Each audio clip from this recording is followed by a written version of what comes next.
meeting to order. Tiffany, please take the roll. Councilwoman Garvey. Present. Councilman Brennan. Present. Councilman McCain. Present. Councilman Green. Present. Mayor Sykes. Present. Let the record reflect that we do have a quorum for the Monday, April 10th, 2023 meeting. Run down to public hearing, declaration of real property owned by the city consisting of 2 parcels of land at 1.147 acres of land, commonly known as Hot Creek Road Extension, has underutilized or not used for public purposes, finding that exchanging the property for real property of equal value is in the public's best interest. So we will get us into public hearing. You want to motion us into a public hearing? Mayor, Councilman Brennan? make a motion to enter the public hearing. Second. It's been motioned and seconded. Any further discussion? Hearing none, I'll call for the question. I'll call for the roll. Councilman Green? Aye. Councilman McCain? Aye. Councilman Brennan? Aye. Councilwoman Garvey? Aye. All right, public hearing. Let's rock and roll. Stephanie, all you. Please, no duplicate testimonies, no yelling or rude behavior, no personal attacks, 3-minute time limit for each person, and you cannot give your time to someone else. Would anybody like to speak? All right, hearing none. Close the public hearing. I was trying to get him out by 8. Right now. Run down to department head comments. Brock, what do you got? Community development's going great. We are seeing projects come out of the ground, which is really good. Some projects have been entitled a little bit ago. We're seeing some vertical action finally take place. Turner House Depot is beginning their first phase of 26 detached homes. The village is now under new ownership. It was recently purchased by Corey Burton, who hopes to begin construction on that soon. Other things that we're seeing is that the housing market in Mountain Home, despite interest rates and changes, home values are remaining strong. A lot of that is because we've always had a inventory problem, and it's simple economics, supply and demand. So people who own their home in Mountain Home already, congratulations. Our hope is to make it so other Mountain Home residents, if home ownership is your goal, that you can achieve that. Other things we have coming up, master transportation plan is going well. We do have a walkability study coming up. We have the Master Transportation Plan Advisory Board has been invited to all of that. We've also reached out to partners at both Mountain Home School District and also St. Luke's to come take a part of that. And I would say if there's anyone in the public who wants to take part of that training, it's a great training. It's walkability training, making sure that we have sufficient pedestrian and also bicycle infrastructure for our future needs. Feel free to reach out. We have begun to do the annual audit of our impact fees. I am fortunate enough to have a partner who is Paula, who has been with me to meet with all of the pertinent department heads, and we're hoping to have something to report to the advisory committee for impact fees by the end of the month. As far as where we are at with building permits, and if there are any changes to the capital improvement plans which would need to create a change of the impact fee. That's it, boss. Thanks, Brock. Councilman Brennan? Brock, a question for you. You mentioned like school district and stuff for the walkability and the master transportation plan. Yes. If you haven't already, would you make sure that the Richard McKenna School District leadership is also involved in that? Yes. I have reached out to Mountain Home School District, but I'll reach out to their school specifically. I had a citizen ask me why they're not being invited. Nope. Thank you. That's an easy enough. Thank you. Betsy? And then I will also kind of tag on to Brock that the Looking Glass Academy walkability is the 27th and 28th, and I believe all of council is invited. So if you guys do have time, I know we've gotten a few RSVPs in, but just put it back on your radar. And for the public, it's the 27th and the 28th of April. As far as things that I've been working on, recently just updated the fiber website, and so I got a fresh new look on that, and as well as working with the URA for their website to be redone. The URA is actually paying a third-party company to do it, but I'm kind of helping with that communication line and making sure they have cohesiveness and actually looking sharp. Also going to talk about Purple Up Month. That is this month.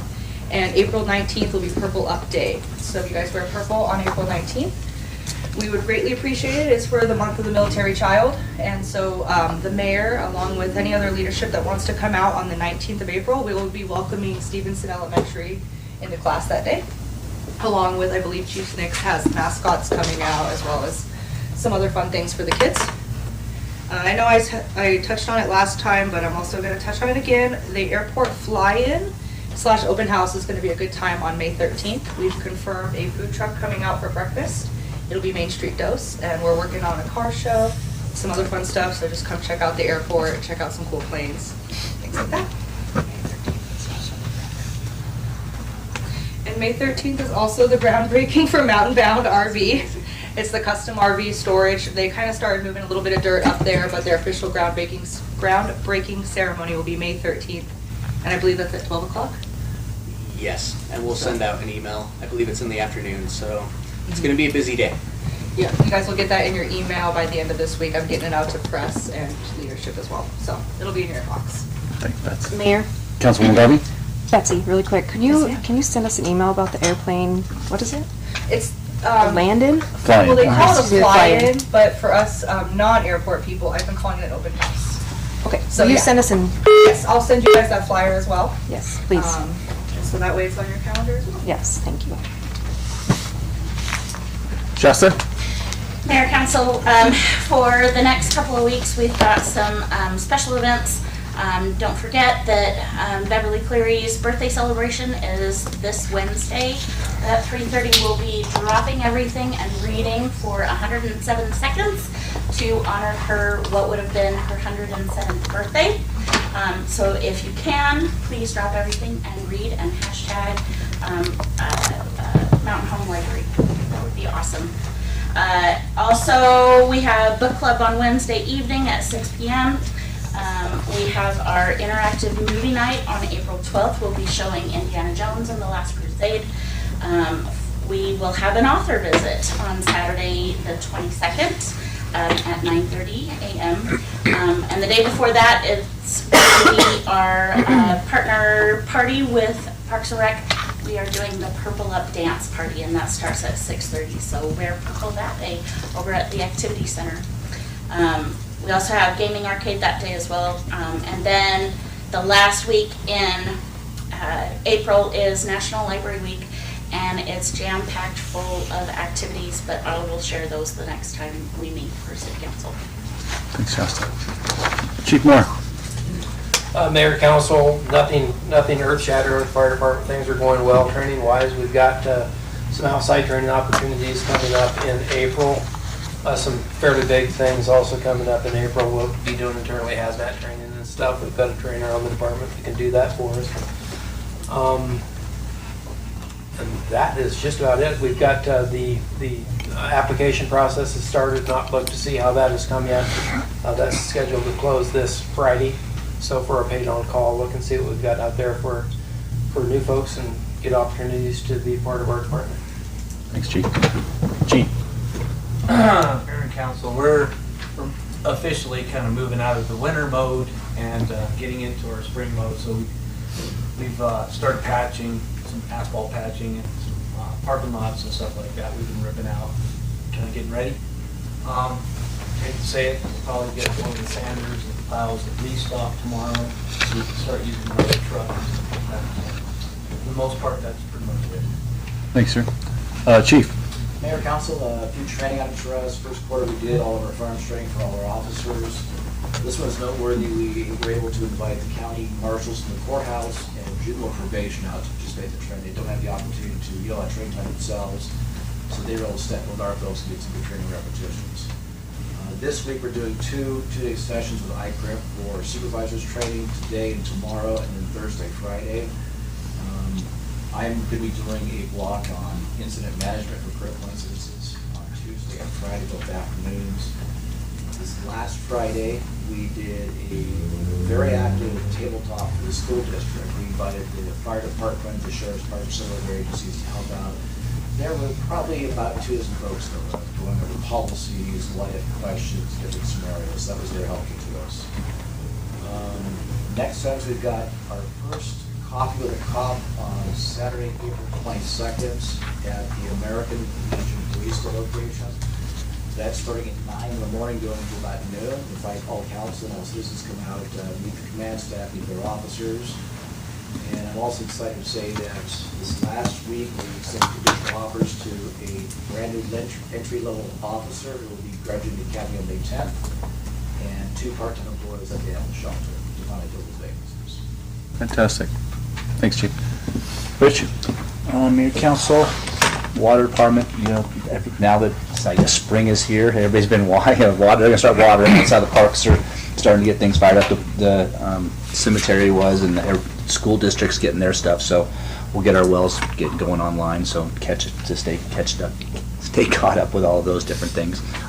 They're working on, they've been getting a lot of they have all their services done for the projects that we had for the summertime, and then they're working on a water line at the airport, moving it out to where the BLM will be, so they have water out there, and also we'll be able to get it to our new taxiways. And then lagoons wastewater's kind of doing the same things. Farmers going to get ready to start farming, so they got to get the chlorine tanks going and all that to get ready to start farming. So. We talk about the well.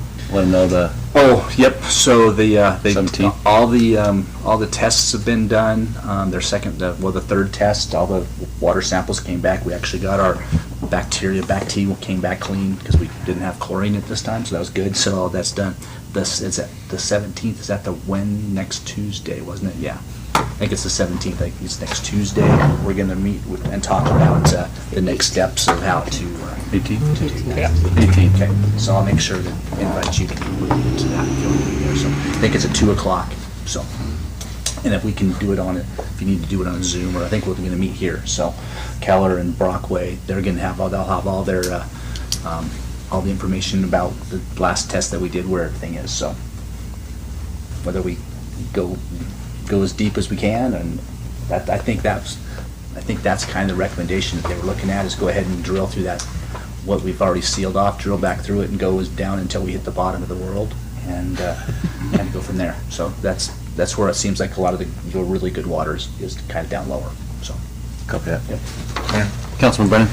Rich, I understand, like, first we were at 800, now we're at 1,100 gallons a minute. Is that right? Yeah, well, so they did. They pumped it. They pumped more. I think that they feel that they can get more. So that's kind of where they were. What was the sand situation? It was still sandy. Too high? Yeah. Okay. So we'll probably still have to put some sort of filter in it and things like that. So the gravel pack that we had talked about before. Because the sand level's too high, that's why they're still saying go deeper. Mm-hmm. Okay. Yep. Because they're thinking that it came from those caverns and just wasn't coming from down below. So they really think that the gravel down below is going to be where a lot of the water is going to also be. So, yeah. But they'll talk about that. That was just kind of some preliminary things that they were going through. They didn't the transducer that was down at the bottom of the well that was taking a lot of the readings. They didn't have it pulled out yet. Lane came and pulled it last week, so they can get all the data off and everything. So it was just kind of some preliminary data. Okay, thank you. Paula? Tiff? Copy that. Really quick, I want to, we'll just go down. Has any council member received information pertaining to, otherwise had any contact with any person regarding to items on this city council agenda? If so, please step forward nature of contact. Hearing none, we'll go down to consent agenda. Council, you want to pull something? Ask questions? What do you guys want to do with items A through M? Mayor, Councilman Green? we need to pull item L, basically rejecting all the bids due to a procedural process error. Okay. Anything else, council? Councilman Brennan? I'd like to make an amendment to the regular city council minutes dated March 27th, 2023.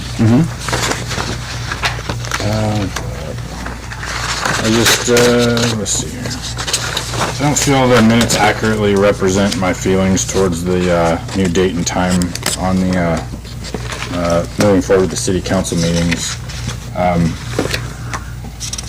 The notes here say the council discussed meeting days and times that may be better may be better suited for everyone, including more convenience to the citizens.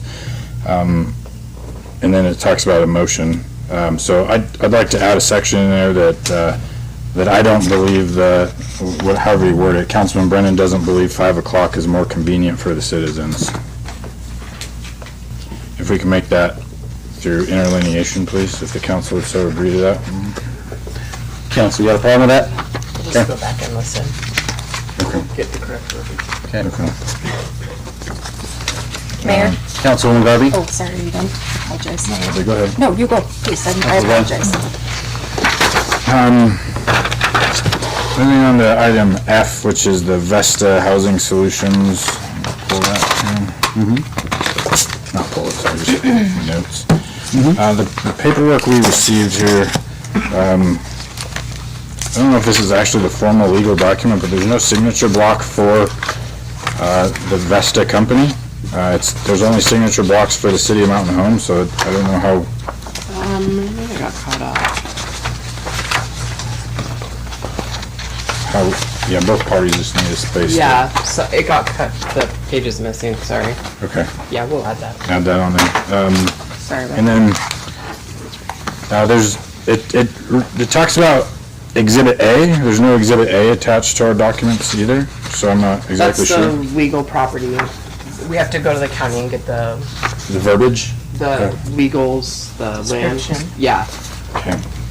And then it also says that the structure located on real property owned by the city and located at Highway 20. It's not on Highway 20, right? It's on Industrial Road. If so, can we put a physical address indicating Industrial Road on there, not on Highway 20? If we can, I guess, just if the council would allow that to be changed through interlineation, adding a specific address. Council got a problem with that? Nope. Not with me. Good. That's all for that one. So it's on the record, Rich, I was able to ask you this question earlier, but the hangar services, that's for us to engineer, the engineering costs for a hangar. When the hangar eventually gets built, it'll be a city-owned hangar that we're able to lease either short-term or long-term. Correct. For maybe higher-end airplanes. And the fee for this is 100% paid for by FAA grants. We use our, Mayor Council, we use our AIP. We might have a small 5% match sometimes, but lately haven't had to pay it. We've actually got to pay for it. Thank you. And then the awarding the bid to Sunrock for the reconstruction of West 5th North to North 3rd West. Also, we were able to talk about this. This is truly, it goes beyond North 3rd to the railroad tracks. It does. Or a line very near the railroad tracks. Yeah, the scope of work was about 25 feet off of the tracks. You have to go, so you can only go so far to them. So North 2nd West is more appropriate for the location, but a little bit up the hill to the railroad tracks. Okay. That's because UP won't allow us to touch their right-of-way. Okay. And L's already been addressed. That's all I've got. Councilwoman Garvey? I actually would just like to pull K. I have several questions, so I'd like to pull it, please.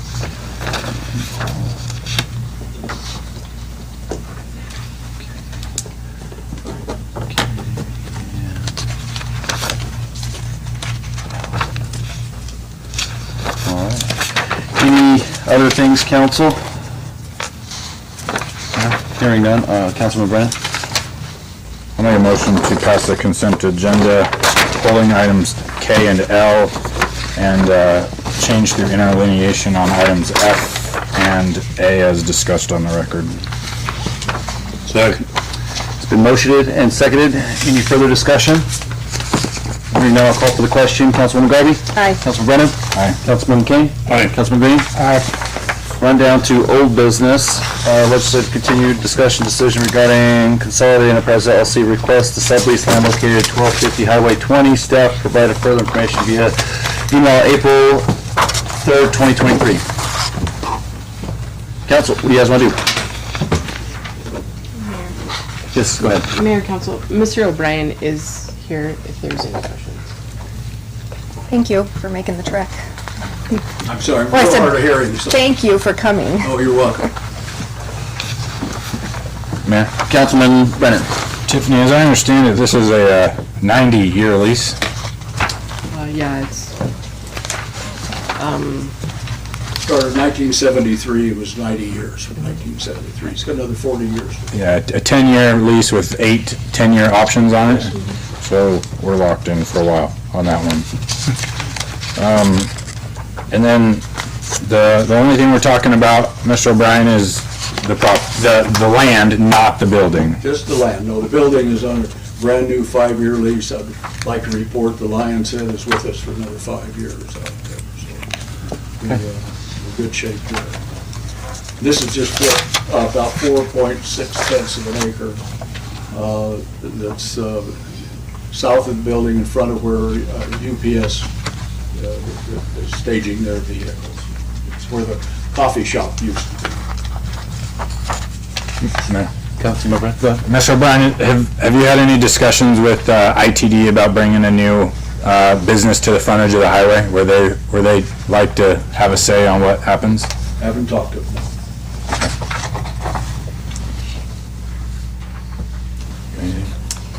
I don't, Councilman Garvey? no, Or- I'm No, good. Council?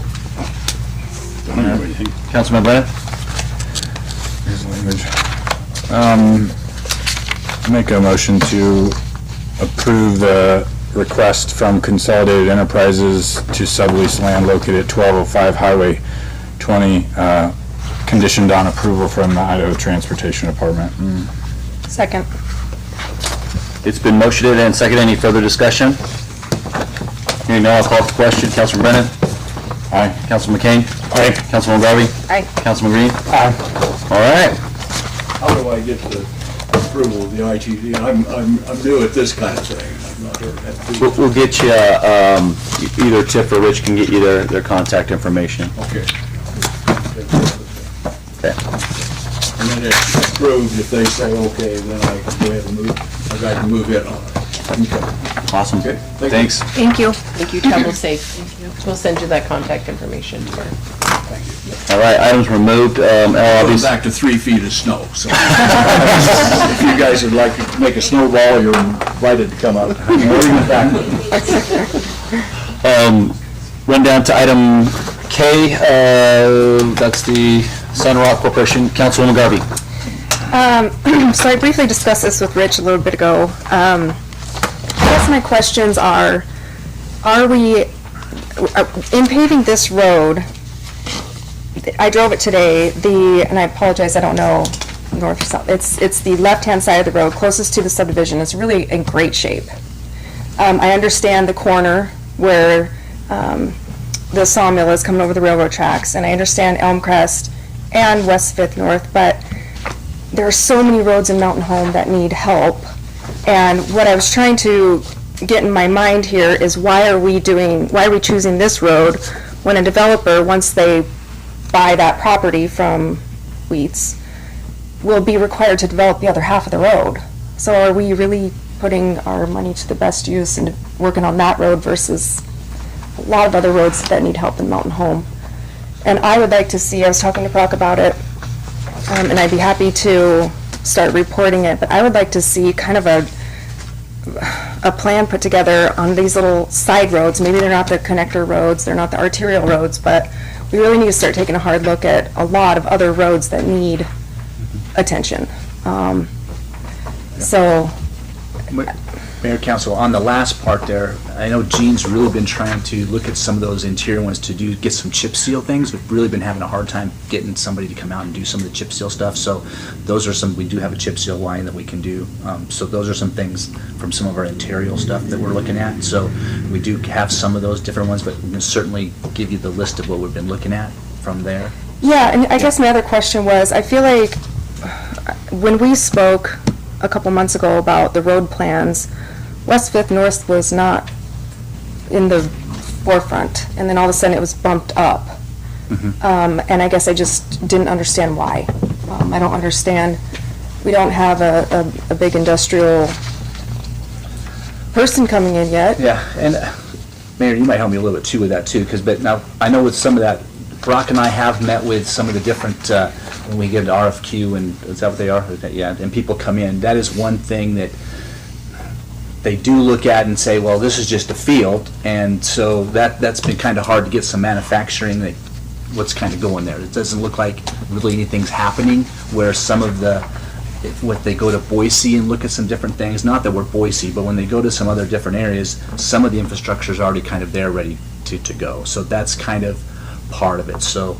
That makes 100% sense. However, we're not going to change that field. That field is still going to be that field. It's still going to be a farm field. Yeah. So regardless if we put our money into that section of the road, it's still going to be what it is. And so I just ask, I think that we prioritize our projects a little bit better. I don't feel like this is the number one road that needs fixed. I mean, 6th is a mess. East 10th, North 10th, just a lot of roads that need a lot of attention. So, and when are the potholes going to get fixed on 6th, speaking of? I digressed, I apologize. No, They're a little frustrating. Anyway, those are my comments, I apologize.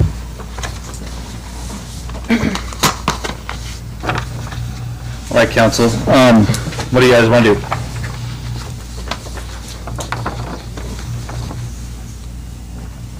Councilman Brennan? I agree with Councilwoman Garvey. There's a lot of projects that need to be done.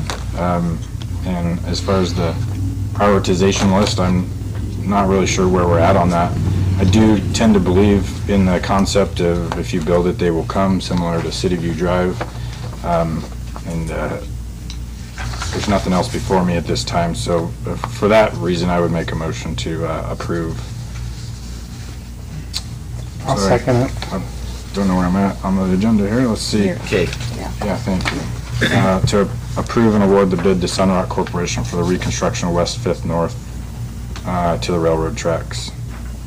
From Northwest Cedar to the railroad tracks. Yeah.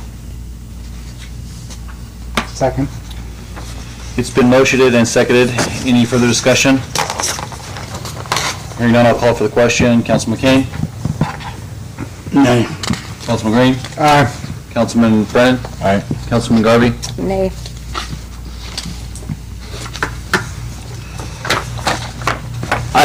I can concur. 6th, mess. 10th, mess. I tried to I've asked to put those on the priority list because 10th is horrible. We have the lighting project for 10th. 6th is horrible. I agree.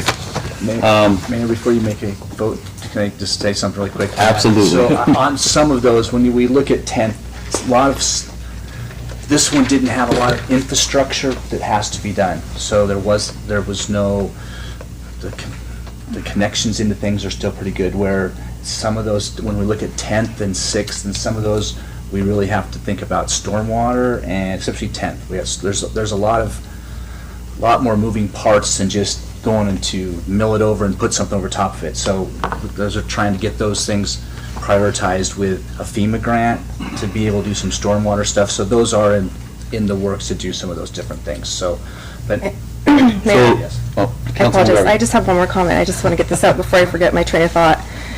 So with all that said, I think it's important to look at the future. We're going to pave this road. We don't have a lot of stuff to put in the ground, that's great, so we're not going to have a lot of patch holes. However, once we improve that farm field, they're going to dig the road up again. So I think it's important, and that's what's happening on 10th Street. 10th Street's getting ready to be repaved, and we've got that subdivision right behind me that's tearing it all up again. And so, just another reason, let's figure out our priorities, because it's going to get tore up again. Just to why I stated nay was the same reason, that once we put 5th in, they do start working, they're gonna dig out into that road, and we have never liked and tell people for at least 5 years you can't dig on the road we just fixed. But that's, So all the water and the sewer is in the field, it's not in the road. yeah, Mayor, Council, so they won't have to go into that.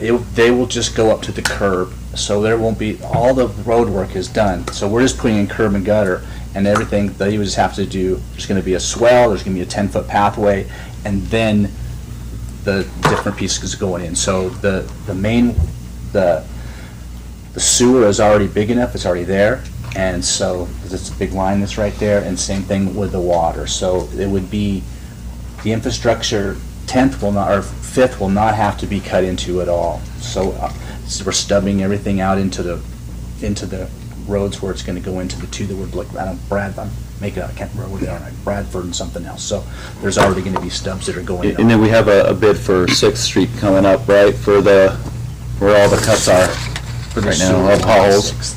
Yeah. So I vote yes. We pulled item L. And obviously we heard, so let's go down to action item up to deliberation decision on Planning and Zoning Commission recommendation finding of facts to amend Freedom Estates R4 PUD with conditions. Council, you got any questions on that one? Mayor, Councilwoman Garvey? are we not going to discuss any of the, why we pulled L? Are we just, we're just Oh, moving on? I thought we, I just did a brief one. Basically, we're rejecting, we have to basically reject all the bids due to a procedural error, timelines for filing, or bids.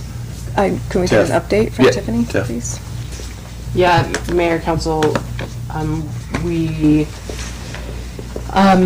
didn't meet the statutorial dates from our second publication to the time we opened the bids. So we will reject the one bid that we had submitted that you guys saw. And we will put it back out to bid. It will run in next week's paper, the 26th paper, the 3rd of May, and then we will plan to open the bids May 4th and bring it back to you for approval on the 8th. okay. So that's where we're at. Mayor? Councilman Brennan? If you don't mind, this reminds me of the conflict of interest declaration. The council did receive an email, I can't say who read it or not, but we received an email from John Bidda-Ganetta on this specific topic, asking many questions as to, one, if they have a public works license in the state of Idaho, if the company that did it had the authorization to do the work of such quantity for the city, many other items, and also voiced frustration that I guess we're so specific as to ruling out local developers, not developers, local contractors from being able to bid with that short notice window that we had, which I guess was unlawful. No, it wasn't unlawful.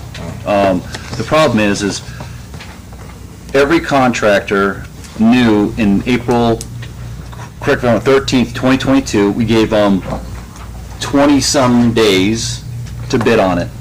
We had 3 bidders. No, we had 0 bidders.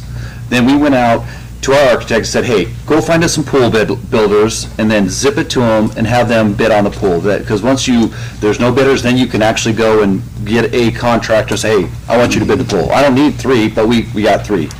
Well, instead of it being an apples to apples, it was an apples to orange in the Murtha. So then we did an addendum to this pool bid. It was an addendum. Well, just to pass the smell test, hence that's why we're here. I guess you can probably, I shouldn't have said it. You feel it. I'm just frustrated because I know you're passionate about it. I think we're all passionate. We want this pool to be up and running, and to me it's a disservice, but that's fine. We're going to do it we're going to do it the way that our legal wants us to do it, and we'll go that direction. So, sorry to cut you off on that. Frustrated. No, you're good. And Mayor, Council, we have followed legal's advice the entire time. And so we did do the addendum because we felt that was the right thing to do. We will put it back out to bid to make sure we follow the statute correctly. I have reached out to the company who bid it, after we pull tonight, I will call them tomorrow and tell them if they would like to rebid, they could rebid the project. And they do have to have public works license. They did send me that today. So I got the same email you all got, and began asking my questions as well, so. And Mr. Mayor, Yes, sir. Councilmember Brennan, to alleviate, and Councilman and Woman Garvey, to alleviate any of your concerns, sorry my voice sounds like this. I read that email as well. I would say about 80-85% of what he is complaining about is not legally relevant, is not legally required. But when I saw that the date might have been wrong, that's when the city clerk contacted me and said it was 12 days, 13 days, whatever it was, and it had to be 14 days. And I'm like, well, okay. So no one could ever complain that there's too much due process.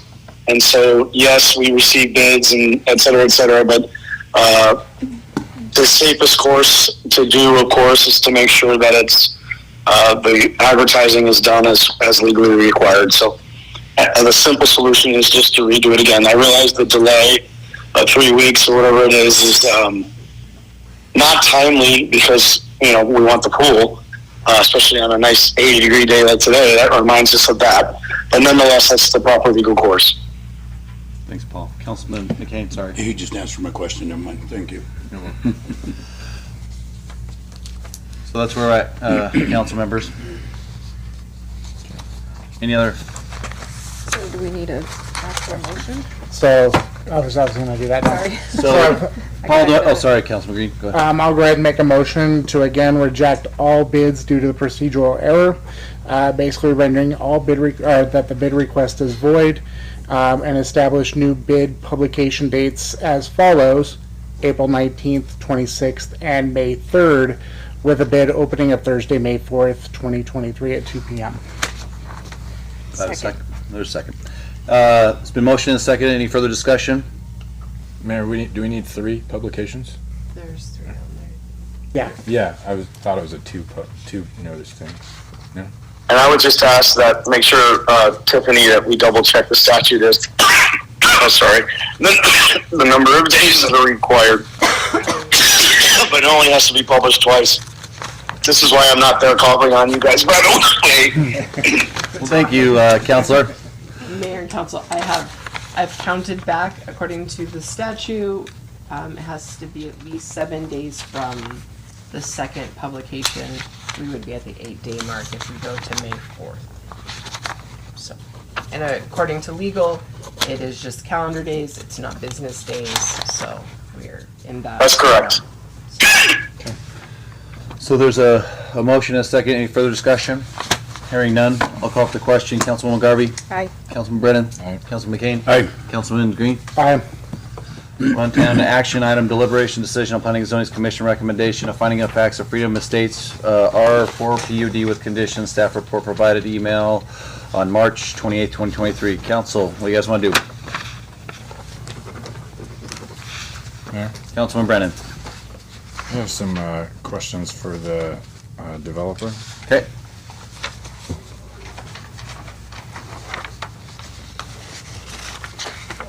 Good, Councilman Brennan. Good evening, gentlemen. How are you? Good, how you doing? Good, thanks. So most of my questions arise out of the comments that were listed on the planning and zoning's, is it the findings of fact or decision or recommendation from P&Z about the one particular neighbor in question that raised issues about The shop. what's your take on that? I mean, I think we spoke to this last meeting, but we're happy to work with them as long as it makes sense for our project. So we should be fine there. Again, I think we've talked about it legally. We don't have to really allow access to that. He has no easement or anything along those lines. But with that being said, I spoke to him after the meeting. We're happy to work with him. So You spoke to who? the owner of the house. Okay. Yep.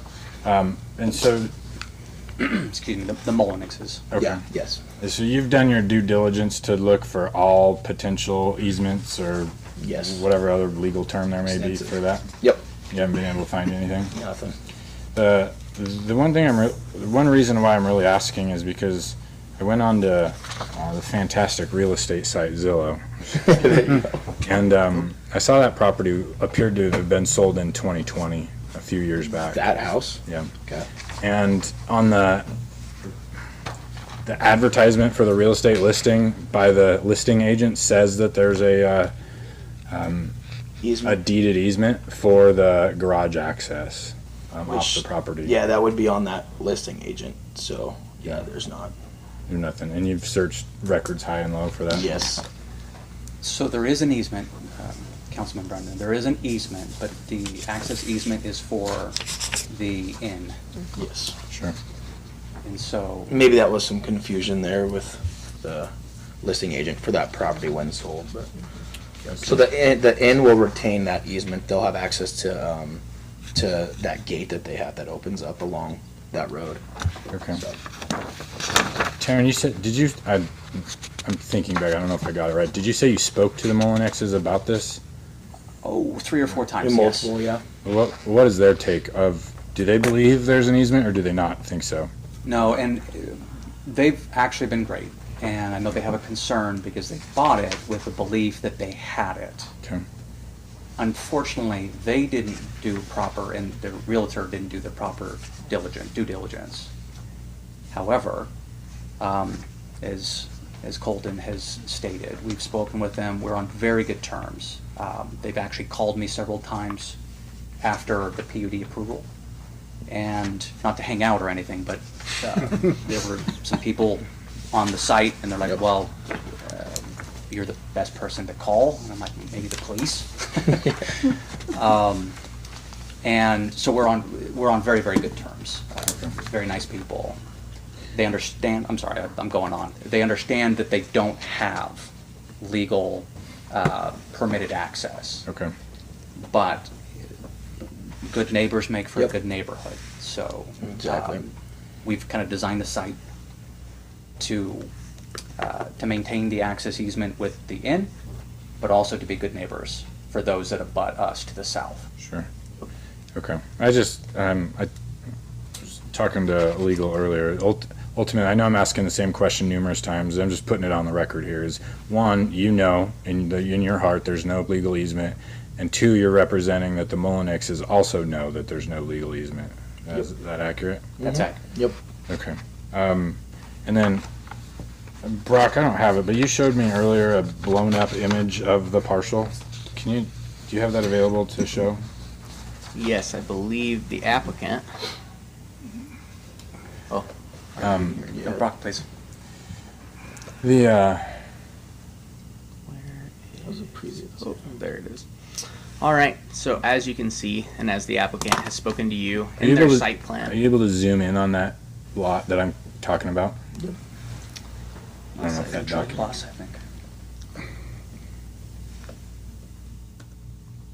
I think I gotta get out of the presentation mode. But I can zoom up to it.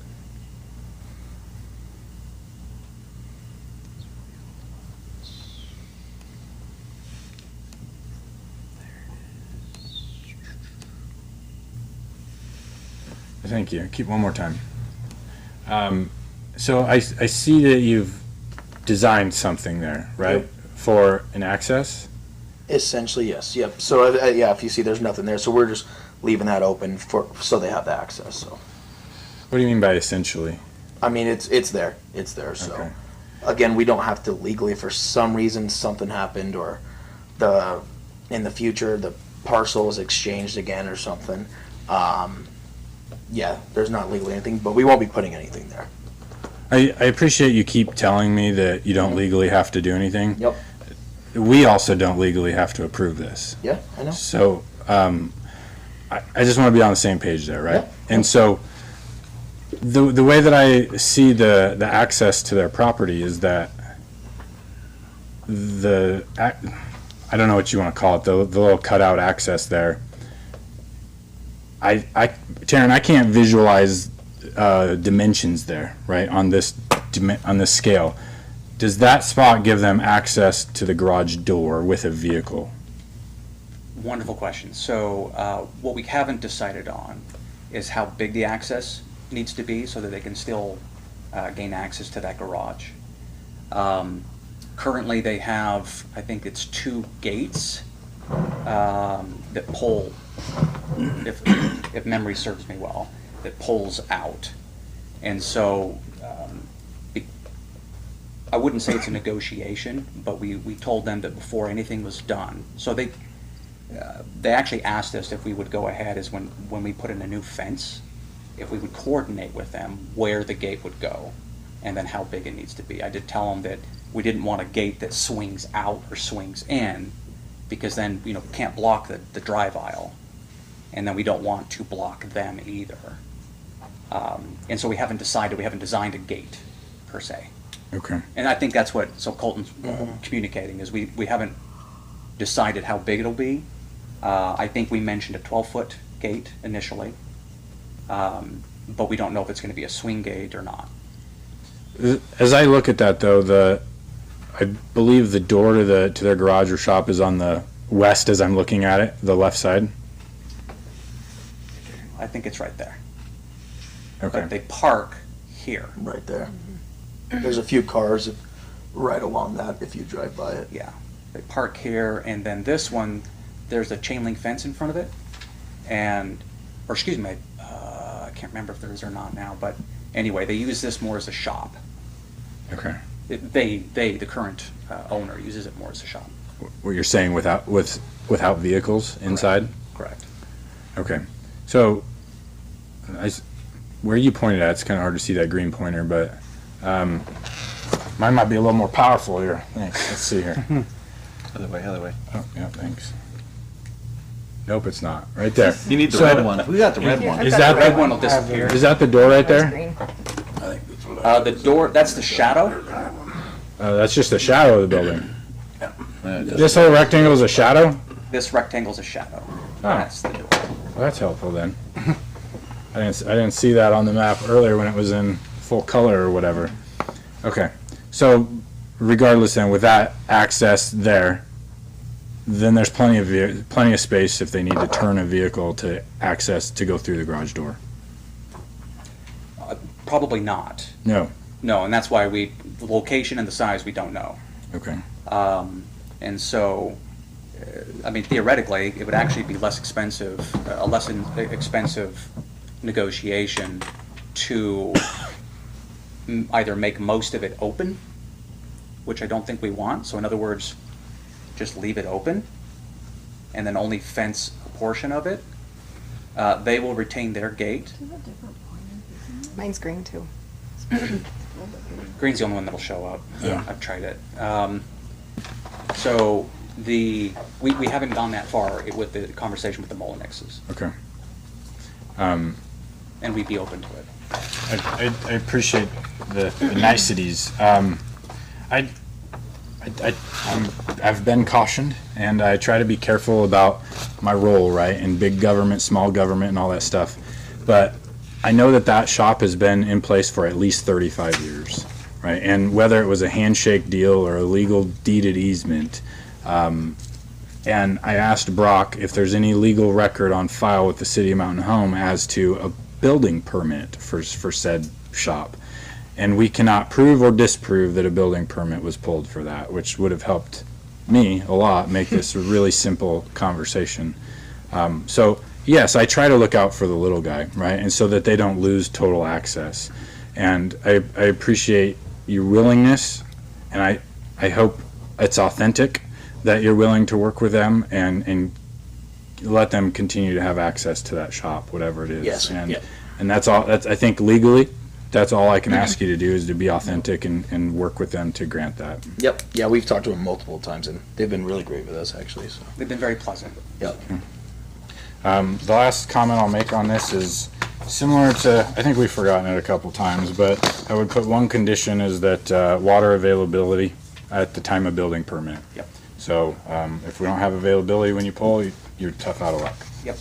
If the council would approve that condition on this. Mayor, Councilwoman Garvey? I just have a couple comments too. So I understand exactly what you're saying. However, whether that shop's been there for 35 years it changed hands. So it doesn't stay. And unfortunately, nobody caught it. There was a property profile pulled, but they can't even really, I mean, they could probably in a couple years try and do a prescriptive easement with you guys, but it's not really the city's jurisdiction, in my opinion, that we have any say in this. I appreciate you working on it. They're still going to have access by virtue of the inn having an easement, but you know, that's just a whole nother ballpark that the city really shouldn't get involved in. Was that shed even built legally? If they leave a big gap, they start parking cars there and interferes with the easement that is there, interferes with their tenants. So I think it's going to be a delicate balance because you don't have anything there and you don't have to grant it. Mayor, So, Cindy, she's, yeah, no, I'm done. Yeah, I just had that was my comment. well, as I just got through selling my house, that's what title insurance is for, Yeah. to find out Yep. what easements are set and what easements aren't. So where I feel sorry for them if they thought there was one there. They should have looked and find out if through the title insurance, whether was an easement there or not. To where, so it's really not our concern to make any judgments on it. So with that, do I hear a motion for or against this planning and zoning recommendation with Councilman Brennan's water? I'll make a motion to approve it with the water availability. Second. It's been motioned and seconded. Any further discussion? Councilman Brennan? Can we just, Brock, can you just make sure that's worded similar to how all the others have been? Yes. The condition. And Mayor, City Council, I would ask that you also make sure that if you choose to approve this, that you do so with P&Z's recommendations. One of the subjects that we didn't talk about was the parking requirements, and I think we found some really good solutions there that should be included with your recommendation, that we don't have to bring up because we spent a good amount of time discussing it with P&Z to ensure that all of our ordinances are met. Perfect. Councilman Brennan? We are approving P&Z's recommendation now, so we don't have to add anything to our Awesome. motion, Nope. right? Okay, I was confusing too. I was like, wait a We're just second. approving adding the P&Z's water on top of it. recommendation with adding the water stipulation. Sorry, I just want to make sure that my Yes. conditions. So it's been Sorry, I motioned didn't say it clear and enough. seconded. Any Apologize. further discussion? Hearing none, I'll call up the question. Councilman Green? Aye. Councilman McCain? Aye. Councilman Brennan? Aye. Councilman Garvey? Hi. Passes. All right, we'll go to number 3, deliberation decision request of the Thanks, Community guys. Development Director on a proposed fee resolution to create a preliminary plat fee or request fee. Council, what do you want to do? Mayor, Councilwoman Garvey? I think it's a very good idea, just to help subsidize some of the time that's spent doing these extensions. So I'm all for it. Copy that, I agree. I agree. Councilman Brennan? Yeah, I don't have any issues with it too. I just wanted to have a quick conversation about the suggested or recommended fee from Yes. Mr. Cherry. Is the language in your letter shows, let's see, like $49.50 for the average cost of the staff to do the work, and then those items are required to come before planning and zoning.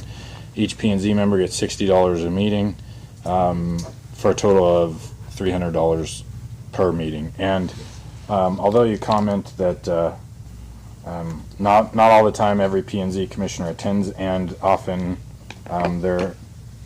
you said it is common for there to be more than one item. I'd ask if legal can talk. I don't know if being fair is like reducing the price from what we see because we think there may be more items on an agenda, but I would be fine going with the full cost of $349.50. So $349.50. Yeah. Paul, do you have any issues with that since we've shown that it's what it costs? No, as long as it's commensurate with what the cost of staff time is, I think that's appropriate. However, before anybody makes a motion on this, if this is a new fee and/or if the present fee is increased by more than 5%, it requires a public hearing. Correct. Copy that. Okay, so just when somebody makes a motion, I don't think this should be an action item, I think it's more of a direction to staff to bring back, hearing that you guys are in favor of doing such a thing. So it's not technically action item, as per se that way. Let's move on then. As for I didn't understand entirely what Councilman Brennan was referring to as far as paying, are we talking about paying P&Z commission members? We already Who are doing more than one? commission member. Sorry to cut you off there, Paul. Sorry. Okay. So long as any fee that we're assessing is commensurate with the impact that it has upon city staff services and our P&Z commissioner members to do their services, then that's fine. It's just as long as it's not a profit, a for-profit enterprise when you're assessing a fee. Councilman McCain? Paul, this $60 per member with 5 members, that is for an entire meeting. This would not take an entire meeting to do, so couldn't you use that full amount? Could you use the full amount? Yeah, it seems how it's Meaning not going that- to take a full meeting to make a decision on an item. So are you saying that the basis for the computation of the $60 is taking the time that a meeting begins and taking the time that a meeting ends, and then that's the basis of the 60? As opposed to there's multiple agenda items, so why is this one particular applicant making the assessing fee that addresses? Yes. If that's the case, then what I said a moment ago, that it's commensurate with the services that are provided, then it is not. Because then it could be that there would be 2 or 3 different applications that evening, and that would be multiple fees all on that same evening. So Right. no, then I would agree with you, Mike, that it's probably not commensurate. That's where that question comes from. Is it commensurate with the services that are being provided? Exactly. So what's your And what that means, when I say commensurate, it also means proportional. Right. So proportional for the burden that this particular applicant's application would have on the body, not the entire basis as to why the body is there. Exactly. I think the $200 would come closer to it, not the full meeting fee of each individual P&Z member. Okay. I would like to do it the other way, but we can't. I don't see how we can justify that. Mayor? So, Councilman Brennan? To the opposite of that, though, like, there are several meetings where there's only one agenda item. Is that right? Yes, and what makes this different, what makes this insanely difficult is we cannot predict the future at all. We know that our commissioners will be paid their full amount if it's 1 item or if it's 20 items. So it's very difficult, and Councilman McCain is right. What I tried to do was to look at how we meet over time, how many people attend, average number of items, and the 200 number was something that I could meet those requirements as stated by legal and feel confident in that.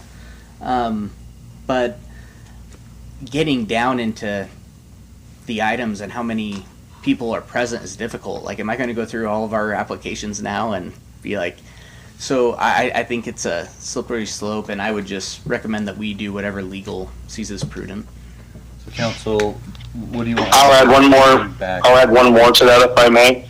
So if you want to pay for 3 hours of services for the Planning and Zoning Commission, the Planning and Zoning Commission serves at the pleasure of the City Council, and that is a good part of that is an administrative expense.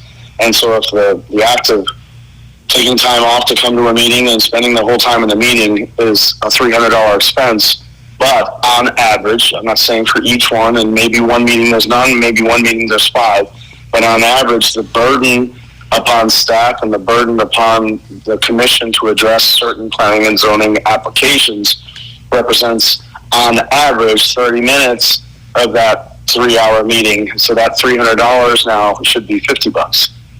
Do you see how my distorted math came out on that? So it's the only operative word there is proportional. So, Council, do you want Brock to work with legal to bring you back a better number? Or I'm okay with the 200. you're with 200 then? I'm okay with 200. 200? All right.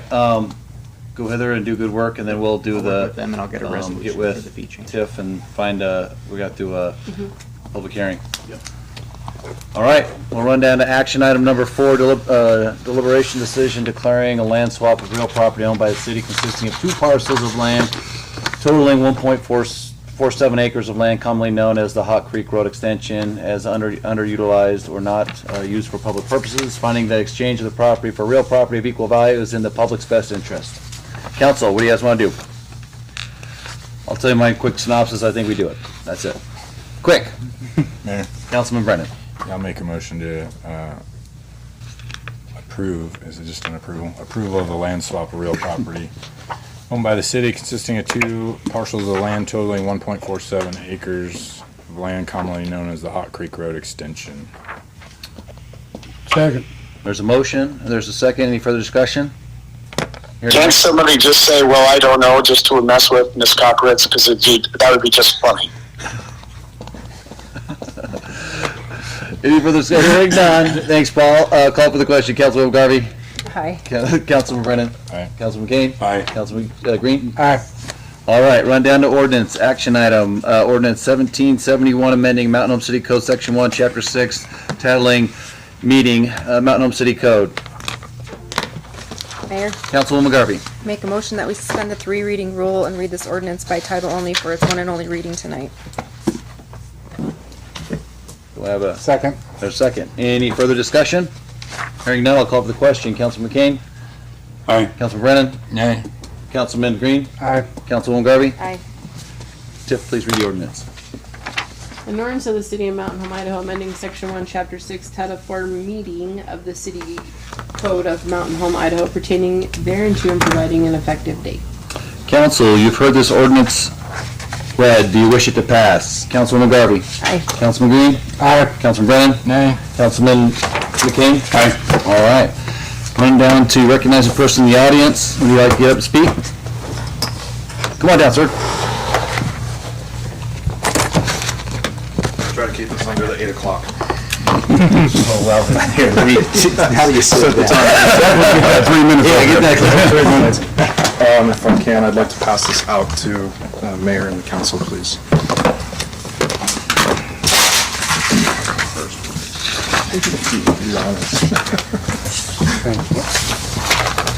All right, sir. Alrighty, good evening, Mayor, Council, Brendan McCarthy, 890 East 14th North. I'm coming to you today again to discuss Legacy Park, a proposal that I and Carl Vaughn had reached out to Parks and Rec about looking into doing a closed bid process to allow a vendor in Legacy. Worked on a draft agreement for a contract. The back page, you'll see pictures. Those were taken this weekend. You'll see the amount of cars and everything that people have been attending for the Parks and Recs program. The reason why I've just kind of been hitting on this is it seems like an opportunity that the city could provide to a business, a vendor of such, and also benefit from it as an asset. With that being a closed bid, those proceeds could go to Parks and Recs, and they could use those for anything to, further develop into a park, like the pickleball court proposal that's going for Richard Aguirre. To me, it's one of those that I feel that if it's an asset for a business, and it's also an asset for the city, and it's something that the, citizens of Mountain Home can benefit from, I say, why not give it a try? It's not something that, we're talking, let's build a $2 million concession stand, or anything like that. In the agreement, I've laid it out that's pretty simple. Nothing will be provided, power or anything like that. All the liability goes on to the vendor, concerning trash pickup, insurance and things like that. So again, just kind of reaching out because it's one of these things of how do we generate revenue versus trying to always apply to grants to pay for everything in that. So I just wanted to bring up to the council and see. Been waiting for a while, haven't heard anything, and would like to get everyone's thoughts to see if we, are in favor of it or if it's one of those like, yes, let's have some discussion and kind of see if it can work. So, Brennan, are you wanting to reserve the park for event to be the vendor? No. This is just something that I've, Carl and I have chatted about, and it's kind of one of those that let's just open it up. I have no stake in it. I don't have a vendor side business or anything like that, so there's no, anything on that. You know, what surprised me is that there's not someone down there selling something, honestly. With that many people down there? Go ahead, Tiff. Mayor, council, I was fortunate enough to sit in the meeting with Brandon and Carl. One, a special event can apply and have a vendor down in the area. One of the concerns that rose was, you all know the parking situation, so then by the time we put a vendor in those spots, and then the trash service, we would have to absorb on the city side the trash receptacles.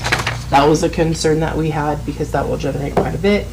The other thing we talked about was the staff time producing the sealed bid package, going out to bid, and it being for a very low number, when right now we don't have currently any interest of parking down there during those set events that are generating quite.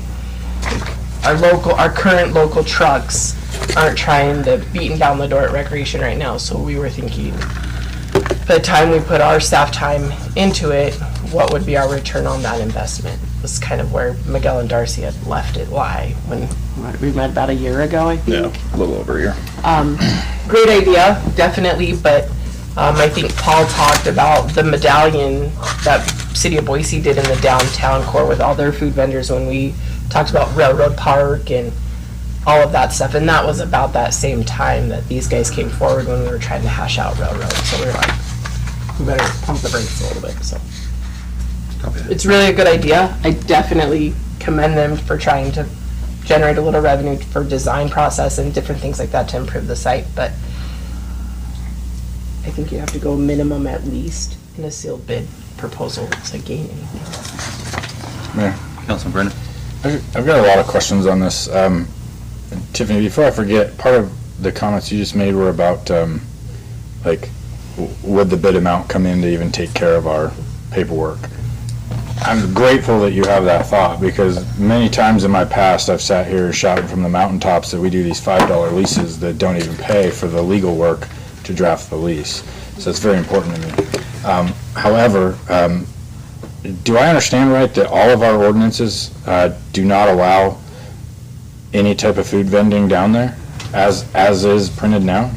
That park is zoned residential, correct. If you have a special event application or permit, then you could do that. So theoretically, Parks and Recreation holds a special event permit to host the event they have going on, which is soccer, whatever sports that may be. So they could then include a food vendor to then sell at that event. Okay.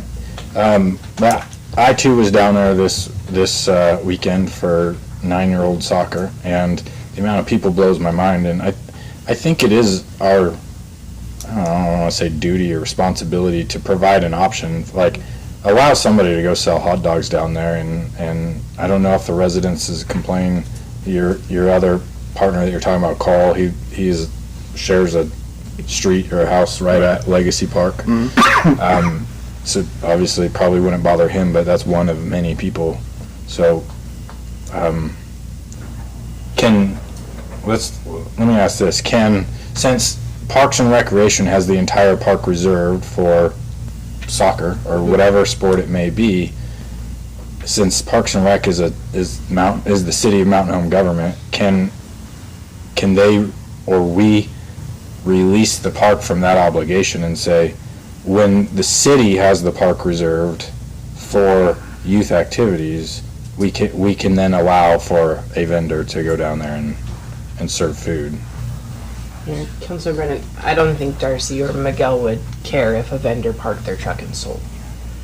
And it doesn't have to be a truck, right? Right. A tent or... As long as they met the health codes to sell whatever is required on our property, or city property, I don't think they would care if they coordinated out and didn't take up field space for soccer, right? Sure. I don't see it in their nature to say absolutely not. They would want to share in that. So. Oh yeah, kids buying hot dogs right after a game, whatever the case may be.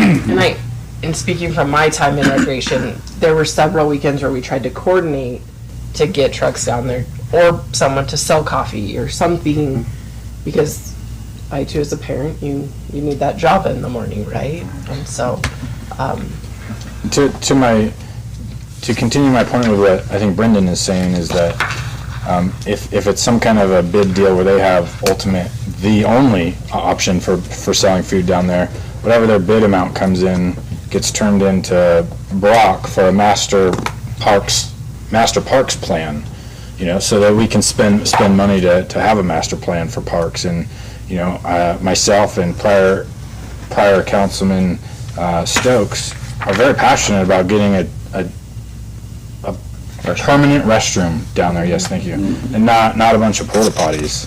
And maybe that helps pay that restroom off over many, many years probably, but that's where we sat. One nickel at a time. Right.